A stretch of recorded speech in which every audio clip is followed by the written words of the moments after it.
ป้าป้าป้าป้าเฮ้ยลายมันเลยค่ะก็ได้ยินใส่ได้เดียวยุ่งเป็นป่า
โมทนาสาธุอุทิศให้ไผ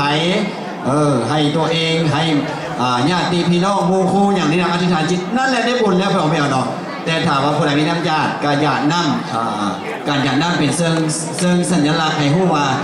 เขาได้ทำความดีความงามเป็นสักขีพยานอย่างประมาณนี้นะเนาะตัวนี้ได้พอไม่เอาเนาะอธิษฐานจิตไปนั่นเนาะฉะนั้นให้พวกออกไม่ออกอยู่ด้านนอกก็ดีอยู่ด้านในก็ดีเนาะด้านในนี่วางหลายด้านในนี่วางหลายเนาะวางหลายให้เขามาอยู่ด้านหลังมันก็ได้เนาะเพราะว่าอยู่ในบริเวณนี่เป็นบริเวณลานงานบุญบนเราโอ้เห็นลูกหลานมาหลายวันนี้ลูกหลานเอาไปแห่เห็นลูกหลานย่างก็ถือว่านี่เป็นการให้ลูกให้หลานได้เห็นจะได้รู้ได้ทราบว่าบุญกุศลที่เขาเห็นกันที่เขาประเพณีเขาเห็นกันนี่บ่ได้หมายถึงว่าเอาแต่บุญทางพุทธศาสนาอย่างเดียวโมเมนต์อัตมาก็หมายถึงว่า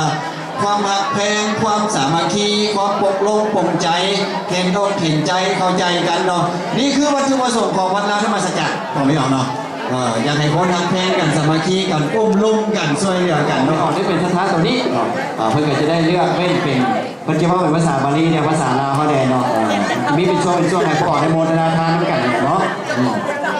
เข้าใจว่าถ้าพ่อกระทรงสัญญาสิสัญญาหน่อยเด้อเนาะตอนนี้ไปนี่เขาจะได้กล่าวถวายทุกอย่างเนาะเป็นบุญเป็นกุศลฉะนั้นก็รายละเอียดอีกแบบนึง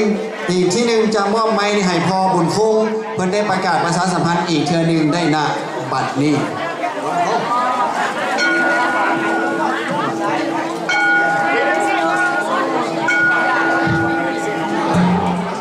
ในขณะนี้โอดในเข้าสู่พิธีไหว้กองกระถิ่นขอให้ทุกทานอยู่ในความสงบที่การทับเจ้าที่การทำคณะครอบครัวที่เป็นตัวแทนพ่อบอกจะได้ไหว้กระถิ่นในขณะนี้ทางสามส่วนทุกคนเป็นสบายทุกคนเราอยู่ในนี้วัดทุกคนเป็นกองเป็นเจ้าสถานกองมหากระถิ่นสมุทรจริงขอให้ทานทั้งหลายในการกินอธิษฐานเซซองสร้างการอนุโมทนาในกองกระถิ่นร่วมกันในเวลาวันนี้ทุกคน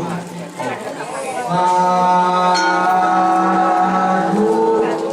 สาธุสาธุอนุโมทานี้ก็เลยต้องสถานสร้างปีหน้าหลายหน้าที่จะถึงปีหน้าหน้าก็